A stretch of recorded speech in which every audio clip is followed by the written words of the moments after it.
Well, hello, and welcome to the Growth Mindset Podcast.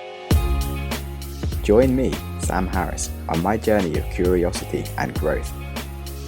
I have conversations with some of the world's most fascinating humans, from billionaires to Olympians, and most everyone in between, such as suspiciously happy people and even a hitman.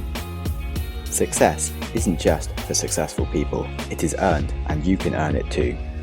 I find out how ordinary people become extraordinary to fuel your own growth mindset.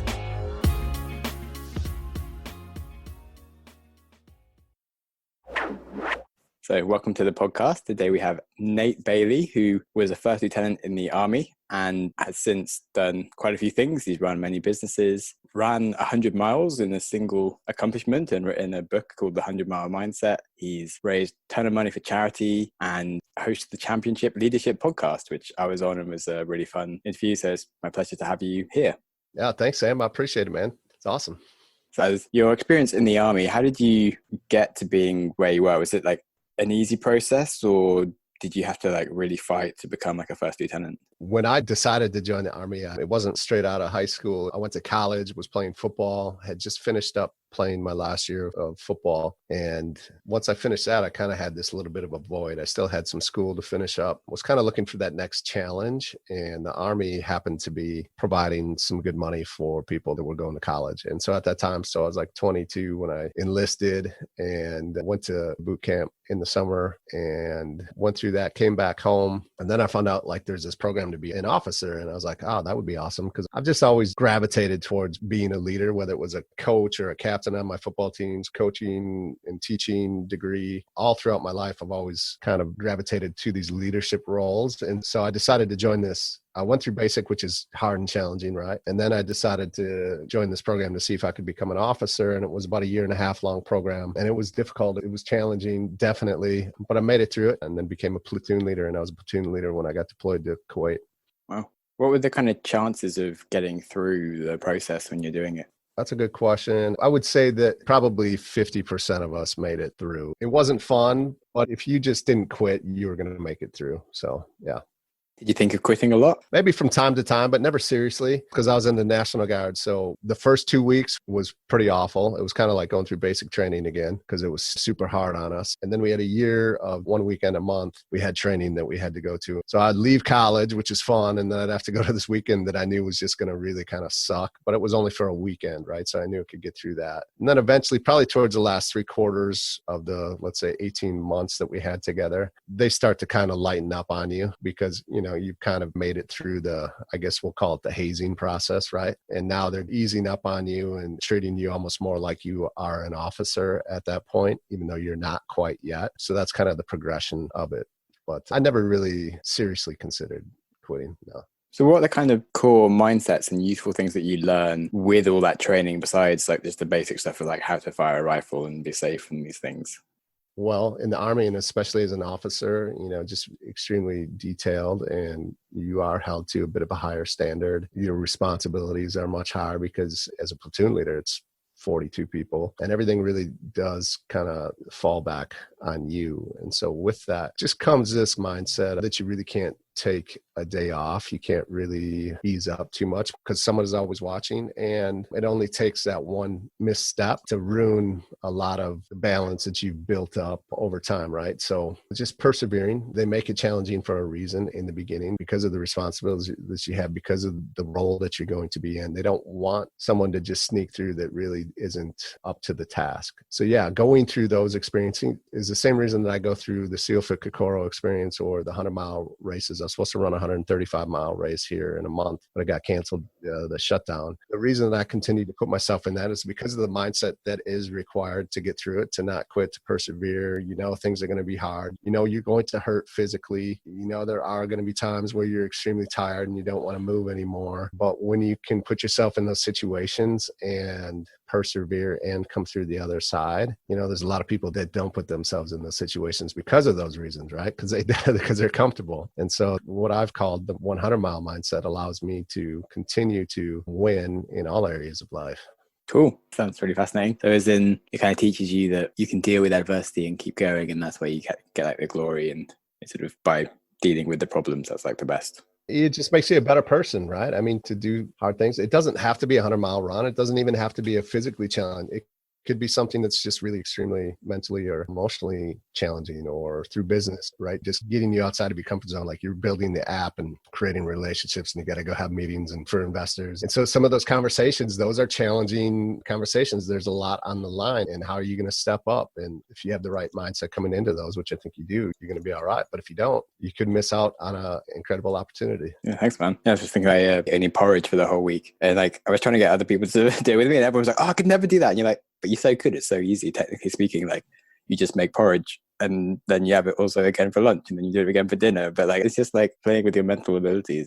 It's funny you say that, because I've been thinking about the carnivore diet. Has been, I don't know if you've heard of it, but I've been listening to a few podcasts lately. And so it's got me thinking about trying it out for 30 days to see what it would do for me inside of my body. And there's kind of that same conversation with me, like, oh, I couldn't just eat meat and like animal products for 30 days. But of course I could, right? Yeah, you easily can. It's not so great for the planet, so I probably would urge against it. But like, keto diet for a month, which I think is kind of equally challenging in that sense. But anyway, back to the 100 miles. So how did you get into doing that? So that was, I guess, much later. But was it just you started like doing marathons and things, and then was like, okay, why don't I try like a crazy goal? That's kind of funny. You know, I did that Seal Fit Kokoro event in 2016, and that was a big catalyst for me.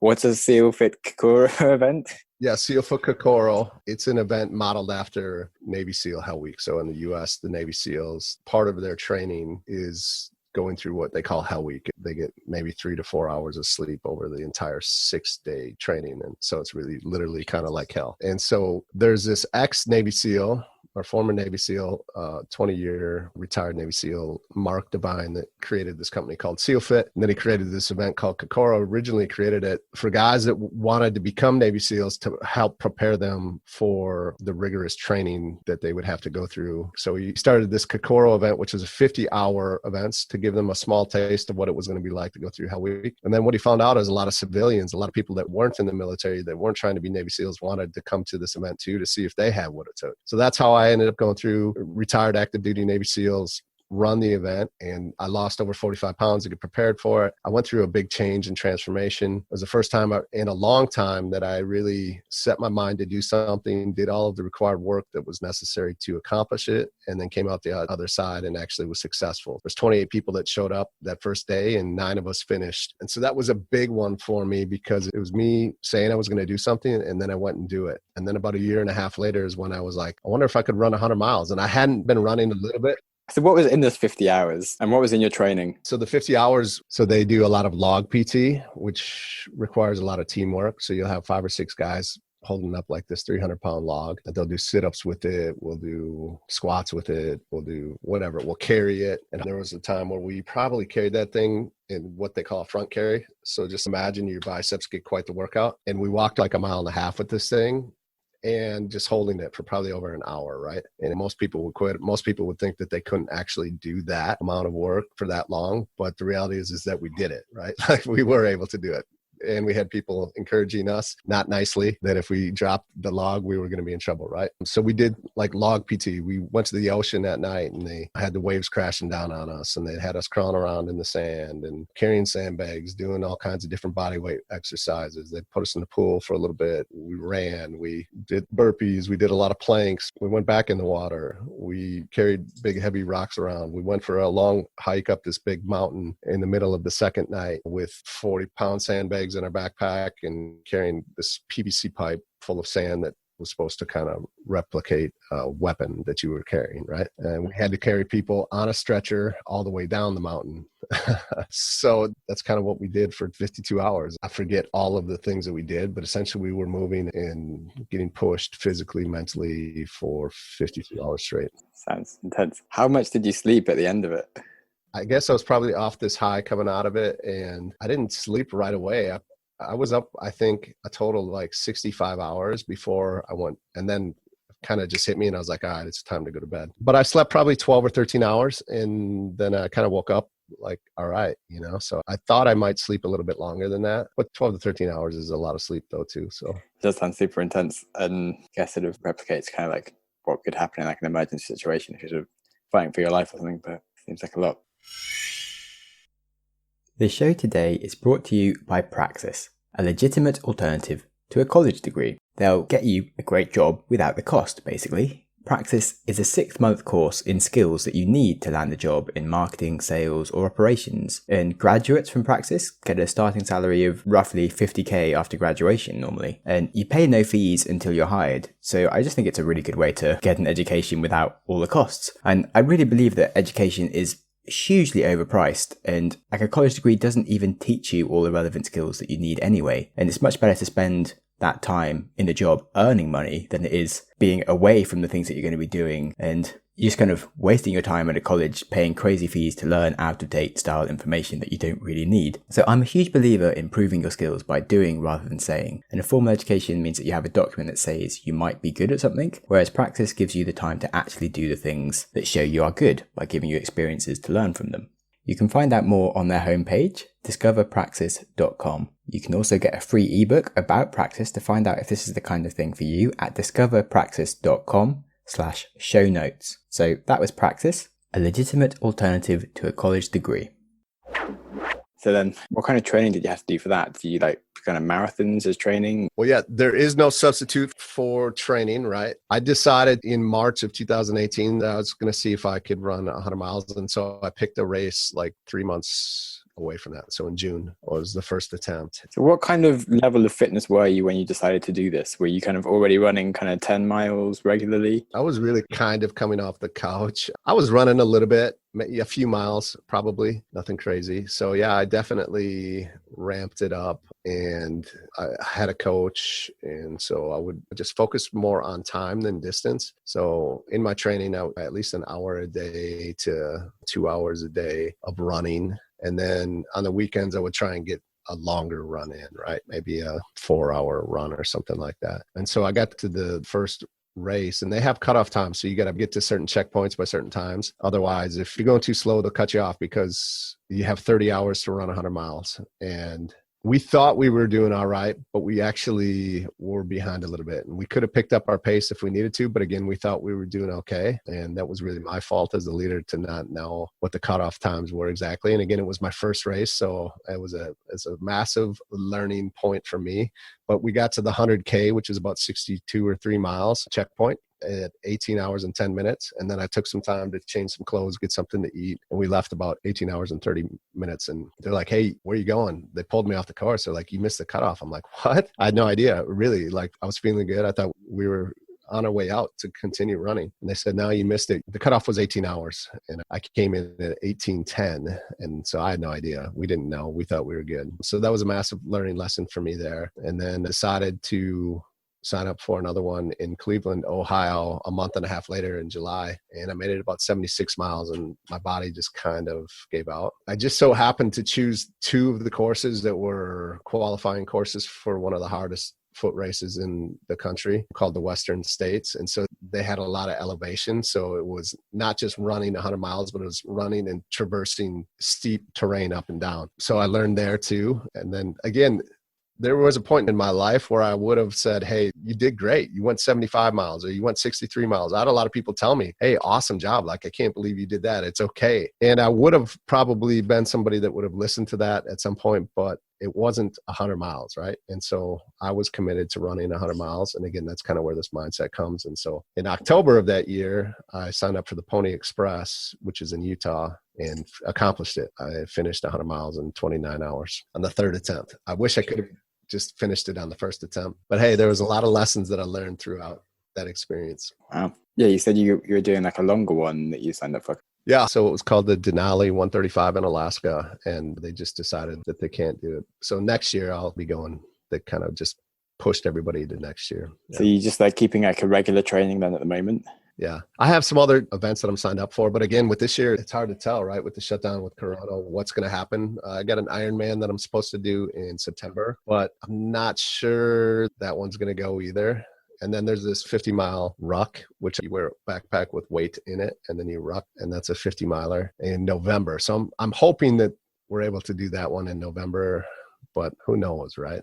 Other than that, yes, I'm continuing to keep a good base of fitness. Yeah, I'm hoping to start doing some more things like that. If into these kind of things, but like I broke my leg quite badly last year, and so like, my leg's now like a whole inch shorter. So it's like, it's really off balance when I try to run. And I was doing some running. I only just managed to start doing like some distance, like over an hour. And I don't know, I just stopped being able to like walk for 2 weeks again because my other leg started like seizing up and it was just doing something weird. So I kind of need to get like some kind of coach that can teach you how to run in a way that doesn't mess yourself up when you have like odd legs. So we'll see. Otherwise, maybe I just do like cycle rides that are really long or something. I guess, or I do things that like test you because it's kind of fun. Yeah, me too. I'm a big proponent of it. Again, it doesn't have to be crazy 100-mile runs like I do, but just pushing yourself physically. There's so many benefits to it. I really think it's the key to thriving in all. It forces me to raise all levels of my life, not just my physical. When I'm testing myself and staying in great shape, discipline, commitment, right? I don't want to take time away from my business. I don't want to take time away from my kids or my wife, and in order to run 100 miles. And so because of that, I got to be creative. And there's a lot of early morning runs or late night runs so that I'm not taking time away from the other things that are just as important. So which also forces me to be focused and present in those other areas as well when I'm there, which has been a big shift for me to just be really present with whatever it is that I'm doing, which is just my results have increased because of that. Yeah, definitely. So then you said you've run quite a few businesses. Yeah, I owned a CrossFit gym for a few years. I also was in the insurance business for 14 years. I was an insurance broker, CrossFit. I own multiple rental investment properties around the country still today. So that's another business of mine. And then, of course, the coaching, speaking, podcasting. That's interesting. CrossFit gym. How come you stopped doing that? Because that looks like quite an ideal kind of lifestyle business to own, and it seems like people that run them are pretty happy. Yeah, it was kind of one of those things where I'd had the insurance business for a while and it was pretty established. And I had some partners in the CrossFit gym and this just didn't work out very well. And so it was kind of, I could do two things just really kind of sloppy, or I could sell the CrossFit gym and focus again back into the growing the insurance business, which was the more established, more profitable business at the time. And the partnerships weren't working out. So that's kind of how that happened. Had it been maybe a little bit different, I would definitely see myself being a CrossFit gym owner more than an insurance agent. But it seems to have worked out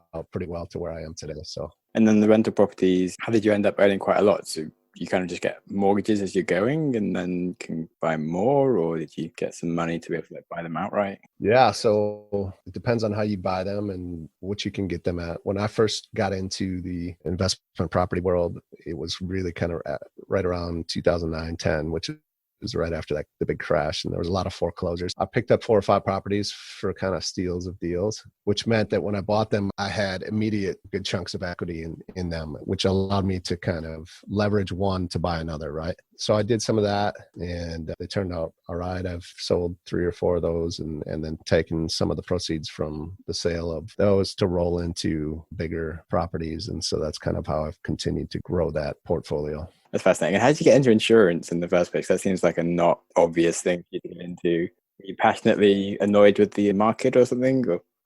Yeah, not too many people are ever really happy when they're calling. They're usually complaining about their bill or an accident or something like that. So at the time that I got into the business, I was in different sales positions and was fairly good at sales and created a friendship with my insurance agent, and he was looking to hire somebody. And so at that time I needed a job and I was like, yeah, I'll give this a shot. This seems interesting. And then I did that, was doing well and decided I wanted to open my own agency. So went out on my own and that's kind of grew from there. But ultimately, I loved the part about being a business owner and the income that I was able to create and the flexibility that I had to be there for my kids and take days off if I needed to. But I wasn't excited about insurance. Yeah. Interesting. And then now that you do business coaching and such, what are the kind of things that you really focus on? With the clients that we have right now, I mean, we really do focus on their life, right? Like their marriage, their relationship with their kids, their physicality, their spirituality, and inside of their business as well. Most of the conversations are usually either around business, physical, or relational, right? Just things going on in their life, get a different perspective, help them with their mindset, help them to create new habits, rituals, routines for themselves, accountability. What I'm really great at is leadership, teamwork, business, and, of course, all really kind of driven through showing up physically, pushing myself, becoming a person of my word, and helping my clients to become people of their word as well. That's the most powerful thing I think someone can do is be someone that when they tell someone they're going to do it, you just know you can count on it happening, right? Because unfortunately, I think that's rare these days and it shouldn't be, right? How powerful would it be if everybody lived that way?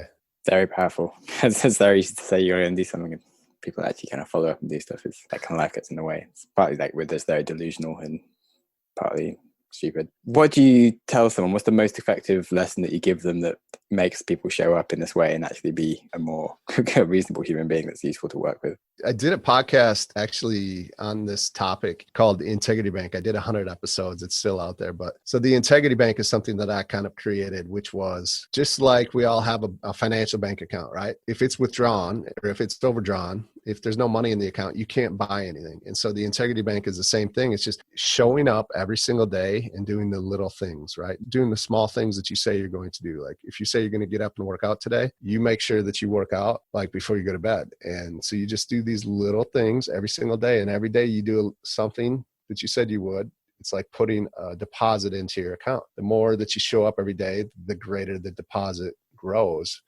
Because there's going to be days when you have to make a withdrawal, right? There's going to be days, something's going to happen, life's going to happen. And I use the workout example because that's an easy one. You don't get the workout in for whatever reason, right? It just didn't happen. It's okay as long as the gap between when that doesn't happen and the next time is greater and greater. That's the goal. So that you're making these deposits. So when there is a withdrawal, there's funds there available for it. Most people go through life and they continue taking withdrawals from relationships in business. And that's why they wake up and they're not fulfilled and they're like, man, life sucks, right? Well, it's because they're not a person of their word. And it doesn't matter if you haven't been a person of your word up until today, like you can decide to change it. It doesn't mean that people's thoughts of you are going to change overnight, but as you start to do the little things every single day, people are going to start to see that. And then you can start to change how other people look at you and see you by that shift. But yeah, just start today. Don't beat yourself up about how you've shown up in the past. Make the decision today and make small little commitments, promises to yourself, and then do it. Yeah, I'm glad I asked that question. That was really fascinating. I'm a big fan of that. And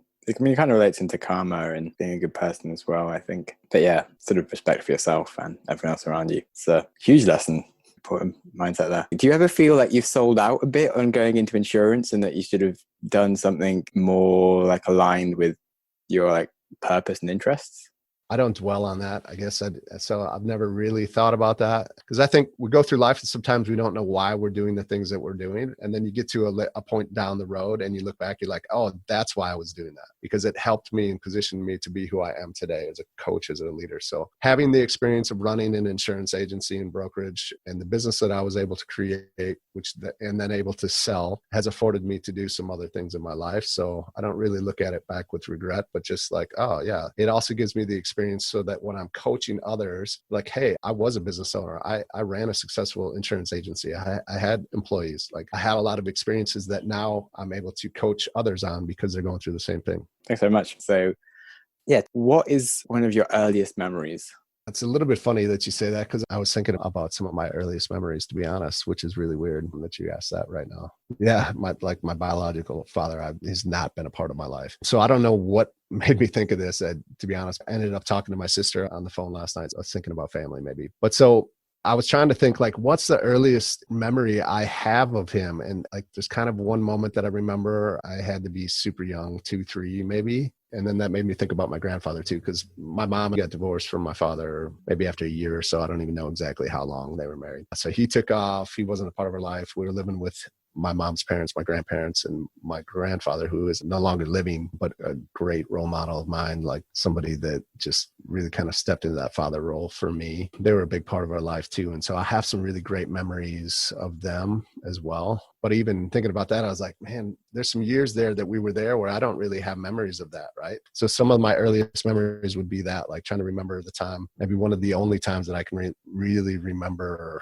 my actual father in my life, which is like a very faint memory of this image of us and my mom in the park. And I also had the thought that I remember even at that young of an age that there was something off. It's interesting that I can think of that, remember that, meaning like there was something off in the relationship, right? I didn't really know it, but I'm sure it was right around the time where they were kind of parting ways and we're meeting my dad in the park and we just hung out for an hour or something. And then he took off and I'm back with my mom, right? So that's one of the earliest memories I have. Yeah, it's kind of sad to hear about, but you can see how that kind of impacts your life and the kind of strange stuff that you do pick up on as a kid and what you might have been thinking. Fascinating. Thanks. And then the other sort of question that I really like asking is, what's the kindest thing that someone has done for you?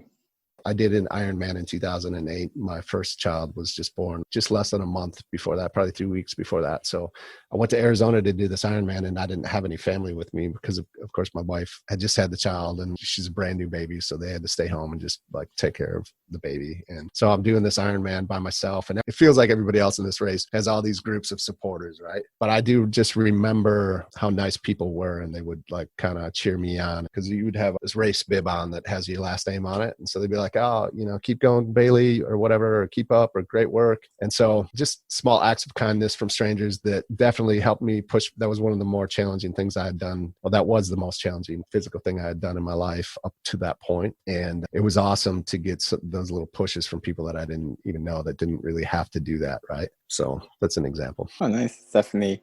Because you can feel a little bit silly when you're like watching a marathon or something, like encouraging other people, but it's so nice when people are doing it. Yeah, and you totally don't expect it. And it really kind of tends to come at the right time. I remember you just like kind of a little boost of energy of like, oh, all right, let's go. All right, thanks. That was awesome. I like that. And then your stuff about the integrity bank was awesome.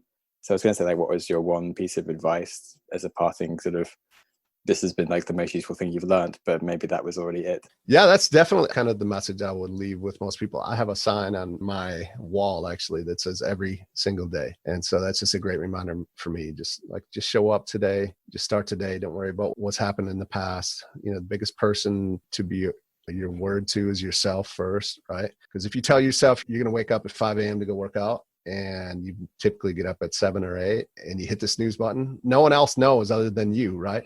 So you continue to not be your word to yourself. And so that's the most important, powerful person to be your word to first is yourself. And then as you do that, then you can start to become your word to others as well down the road. But just do the small little steps, make those small little deposits every day.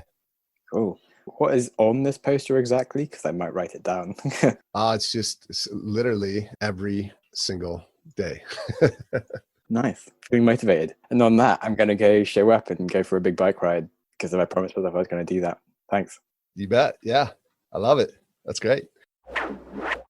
I hope you enjoyed the episode as much as I did. My goal for this podcast is to help make people happier and wiser. And I'm also working on a few other projects in the podcasting space to achieve the same thing. I run the Wiser Than Yesterday podcast with a friend where we read and discuss a great non-fiction book a week. Talk about things like philosophy, psychology, the economy, self-improvement, and business. Books such as The Black Swan, Anti-Fragile, Invisible Women, How to Win Friends and Influence People. It's a great resource. Most recently, I've been building an app, Syncify. It's really to level up your podcast experience. You can connect with your friends in the app and listen to the same things.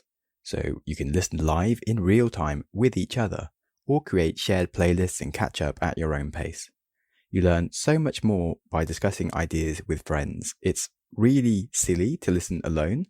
You can also discover and share brilliant episodes with ease without having to try and recommend podcasts in different apps and just it all getting lost and confused. So it's also good for combating isolation and mental health. I personally find social media quite antisocial, and I just don't find it easy to reach out to friends to chat for no real reason. But I do love doing things with other people, and listening to the same content means that I can naturally talk about the same things, and it just gives me that friend time without going out of my way. So I really hope that it can help you, and I just would love you to try out the beta version and help us build this. And obviously do invite your friends. It's all about friends. So you can find out more about Syncify app by going to syncifyapp.com. Thanks for listening.